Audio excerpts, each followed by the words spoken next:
kali ini kita akan meneruskan merangkum spoiler Wudong Qiankun atau Martial Universe Season 5 episode 24 versi manhwanya ya guys. Dan gak usah berlama-lama lagi, langsung saja gas cuy. Di episode sebelumnya, Xiaoyan telah berevolusi menjadi wujud manusia dan telah menerobos ke ranah satu Yuan Nirwana.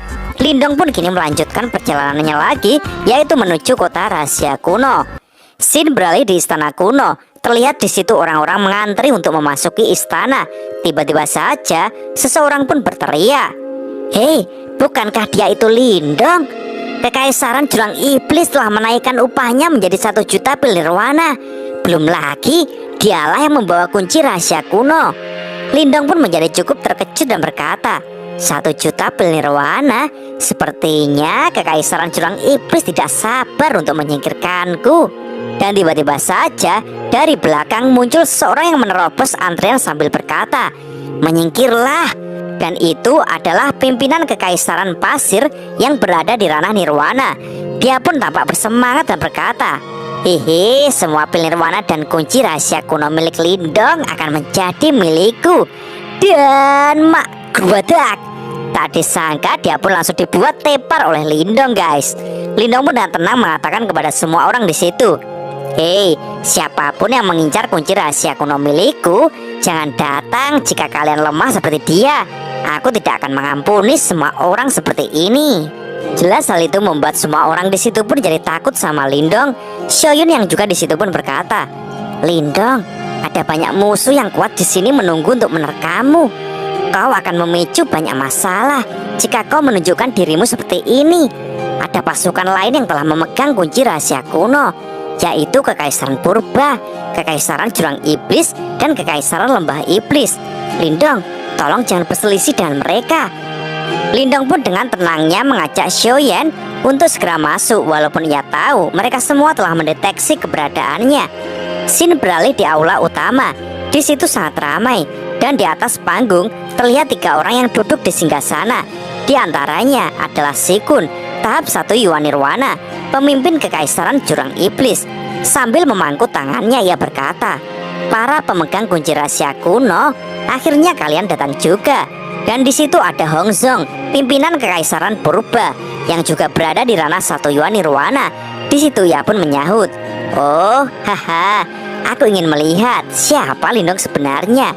Orang yang merebut kunci rahasia kuno di bawah pengawasan Kekaisaran Jurang Iblis." Dan yang ketiga, ada pemimpin Kekaisaran Lembah Kematian yang bernama Yuqian dengan ranah 1 Yuan Nirwana juga. Dan ia pun berkata, "Itu salah kalian sendiri. Saat ketika informasi kunci rahasia kuno pertama kali diperoleh, Kekaisaran Jurang Iblis pasti mengirim prajurit biasa karena takut kami akan mengetahuinya kan?" Mendengar hal itu, siswan yang juga berada di situ pun juga segera menyahut, "Bocah itu hanya beruntung saja waktu itu. Jika dia tidak melarikan diri menggunakan kunci rahasia kuno, aku pasti sudah lama menangkap bocah itu. Aku khawatir dia tidak akan berani untuk menunjukkan dirinya. Tapi aku tidak menyangka dia menjadi begitu berani. Kami pasti akan membuat dia mengembalikan apa yang menjadi milik kami sekarang saat dia datang." Dan kini seseorang pun juga angkat bicara, Kekaisaran Jurang Iblis sudah memiliki kunci rahasia kuno. Seharusnya kalian menyerahkan kunci lainnya untuk orang-orang seperti kami dong." Mendengar hal itu, kini Sikun pun berkata, "Baiklah, siapapun yang berhasil dalam melenyapkan bocah itu dapat mengambil kunci rahasia kunonya." Orang tadi pun jadi sangat senang dan berkata, "Haha, saudara Sikun memang baik hati sekali. Tenang saja, kepalanya akan menjadi milik Kekaisaran Jurang Iblis. Semua orang akan tahu apa yang terjadi pada orang yang menyinggung Kekaisaran Jurang Iblis." Semua orang pun tampak bersemangat dan tertawa riuh karena mereka akan memperebutkan kunci rahasia kuno. Laisa pun di situ hanya tertunduk saja, tapi ia pun lalu berkata lirih, "Orang-orang ini, mereka pikir itu adalah tugas yang mudah apa? Kalau saja mereka tahu kekuatannya sama denganku." Dan tiba-tiba saja kini muncul suara Lindong yang berkata, "Sepertinya semua orang mengincar kepala aku ya." Dan benar saja, Lindong pun dengan sangat percaya diri sudah berada di tengah pintu aula utama. Jelas hal itu menggegerkan semua orang di situ. Apa? Mungkinkah itu Lindong? Dan tanpa pikir panjang, Master berambut pang pun langsung melesat menyerang Lindong dan berkata, "Bocah, kami sudah menunggumu begitu lama. Serahkan kunci rahasia kunonya. Semua orang di sini mengincarnya. Aku tidak mau ketinggalan." Dan maduar, Lindong pun dengan santuy memukul Master itu hanya dengan satu tangannya. Orang-orang pun jadi terkejut dan berkata, "Dia sudah lebih kuat daripada praktisi tahap nirwana biasa. Itu seorang praktisi tahap nirwana yang telah mengalami kesengsaraan nirwana. Tapi Lindong mengalahkannya dalam satu serangan." Master Pang itu pun kini benar-benar terkapar tak sadarkan diri. Lindong pun dengan santai mengatakan, "Hei, aku kesini bukan untuk memberikan kunci rahasia kunonya. Aku kesini hanya untuk mengumumkan kepemilikanku terhadap kunci ini. Lupakan saja semua usaha untuk mengambilnya dariku." Mendengar perkataan Lindong itu, Siswan pun jadi sangat marah dan berkata, "Beraninya kau mengatakan itu di sini? Dasar bocah sombong, matilah!" Dengan cepat Siswan pun segera melesat sambil berkata, "Matilah, aku tidak akan membiarkanmu lolos kali ini." Dan kini terlihat Xiaoyan pun mulai memasang tatapan tajam, dan ia pun lalu menggedrukkan kakinya dan maduar. Pukulan Siswan pun kini langsung ditahan oleh Xiaoyan. Aduh, bukan itu mengeluarkan gelombang yang keras. Sikun pun jadi bertanya apakah itu pembantu Lindong. Sedangkan Hua Feng yang kini juga ada di situ pun berkata, "Dia cari mati ya." Dan maduar, Siswan pun kini terpental mundur dengan dorongan pukulan Xiaoyan. Hal itu membuat Leise dan kawannya pun jadi kaget dan berkata, "Bagaimana mungkin dia memaksa senior Siswan mundur dalam sekali tinju? Padahal senior merupakan praktisi yang telah menghadapi kesengsaraan nirwana yang kedua." Melihat hal itu membuat Yukian pun jadi kagum dan berkata, "Ya ampun, siapa pria ini? Dia kuat banget, bersinar dan tampan, dan juga dia besar dan kuat. Dia sungguh pria idamanku. Dia sangat sempurna menjadi jodohku." Mata Yukian pun jadi bersinar-sinar dan membayangkan ia jadian dengan manusia macan itu, guys. Siswan pun kini jadi tak terima. Ia pun ngamuk dan berteriak, "Siapa orang bodoh ini yang mencoba mengacaukan urusan kami? Tinju segel iblis menekan gunung." Seketika kini muncul gunung besar yang akan menghantam Xiaoyan dan duar. Tak disangka Xiaoyan pun dengan mudahnya menghancurkan gunung itu hanya dengan satu pukulan saja. Dan hal itu seketika membuat Siswan pun jadi muntah darah. Lindong pun jadi takjub dan berkata, "Kuat sekali. Ya, dia membalas serangan dengan satu pukulan." Hong Zhong pun kini berkomentar, "Dia tidak lebih lemah dari Sikun. Kekuatannya melebihi manusia biasa." Dan tiba-tiba saja seseorang pun menepuk pundak Siswan dan berkata, "Siswan, hentikan. Kau bukan tandingannya." Dan ternyata itu adalah Sikun, pimpinan dari Kekaisaran Jurang Iblis. Ia pun lanjut berkata kepada Xiaoyan, "Hei kawan, Kekaisaran Jurang Iblis kami memiliki dendam terhadap Lindong. Aku tidak tahu berapa banyak dia membayarmu untuk melakukan ini. Tapi kami akan membayarmu 2 kali lipat jika kau setuju untuk pergi. Kau juga dapat meminta apapun pada kami nantinya. Kami pasti akan memenuhi semuanya. Bagaimana?" Dan kini Xiaoyan pun dengan tegas berkata, "Siapapun yang berani menyakiti kakakku harus langkai dulu mayatku." Jelas hal itu membuat semuanya pun jadi tertegun tak menyangka dengan perkataan itu. Sedangkan Lindong pun kini sangat bangga dengan Xiaoyan, dan sambil tersenyum ia berkata, "Xiaoyan?" Hong Zhong pun juga berkata, "Si Lindong itu kakaknya." Sedangkan Yukian pun berkata, "Meskipun cara dia berbicara terdengar tidak wajar, tapi emosi di dalamnya jelas disuarakan dari dalam hatinya." Sementara Sikun pun jadi sangat marah dan berkata, "Kalau begitu kau bisa mati bersamanya." Ia pun langsung melompat dan melesat untuk menghabisi Xiaoyan. "Bilah iblis emas!" teriaknya. Menghadapi hal itu, Xiaoyan pun juga mengeluarkan senjatanya yang berupa tongkat dengan ukiran batik dan maduar. Kini mereka pun beradu senjata dan duar jeder. Mereka pun kini beradu dengan sangat sengit. Sikun pun jadi tertantang dan berkata, "Hei, kau ternyata benar-benar hebat, tapi pondasimu masih terlalu lemah. Apa kalian akan benar-benar menantang kekaisaran jurang iblis dengan hanya kalian berdua saja? Siswan, pimpin orang-orangmu untuk menangkap bocah itu.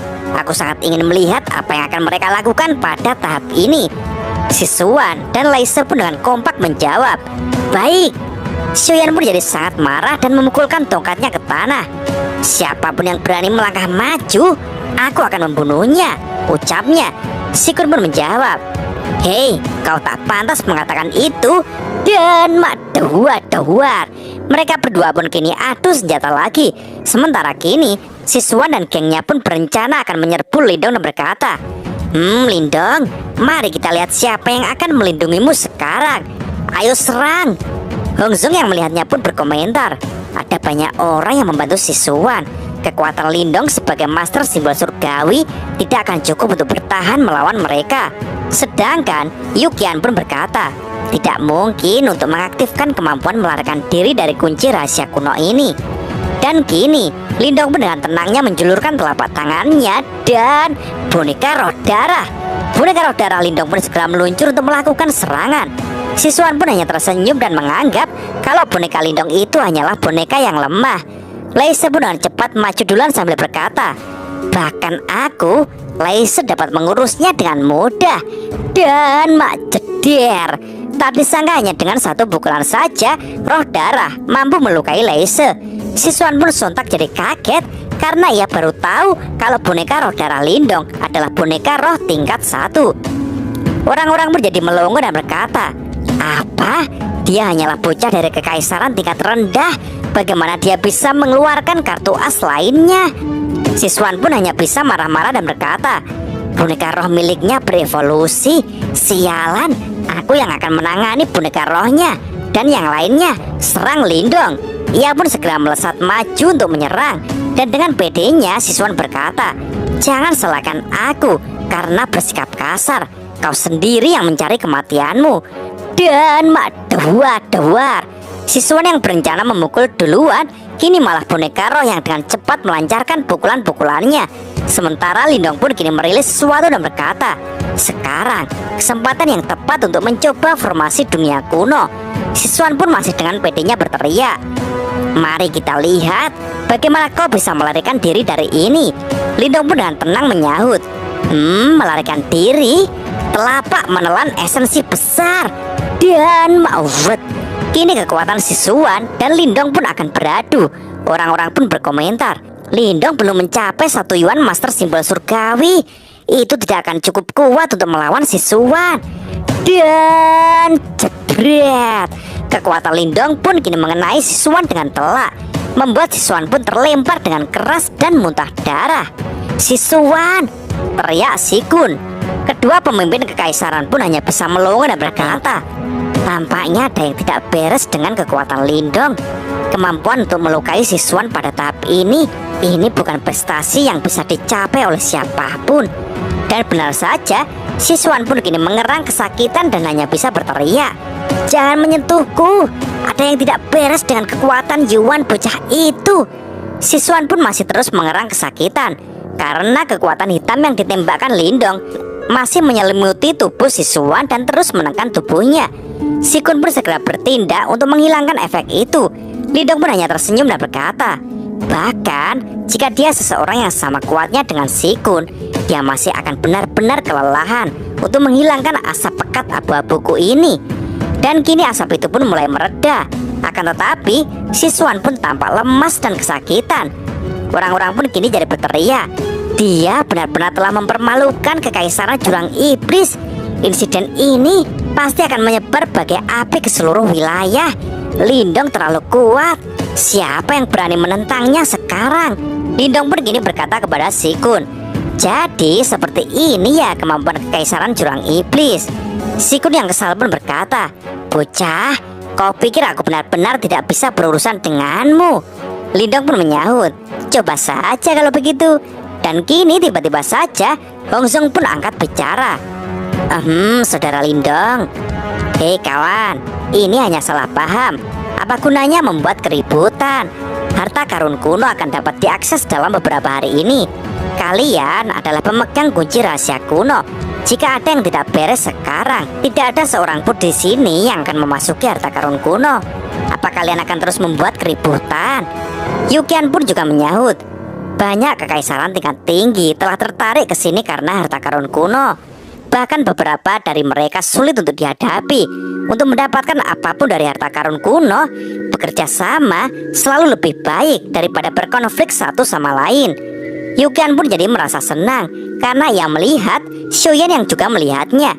Lindong pun kini jadi berpikir dan berkata di dalam hati, meskipun kedua kekaisaran ini tidak berpihak dengan kekaisaran jurang iblis, tapi sepertinya mereka tidak mau si Kun terluka olehku juga. Lindong pun lalu berkata kepada semuanya, aku lebih suka sendirian, tak perlu bekerja sama. Tapi karena kalian berdua sudah punya pendirian, untuk saat ini aku akan mengesampingkan masalah hari ini. Tetapi jika kekaisaran jurang iblis mencoba untuk macam-macam lagi, tak ada jaminan bahwa aku tidak akan merebut kunci rahasia kuno mereka sebagai gantinya. Dan cerita pun bersambung.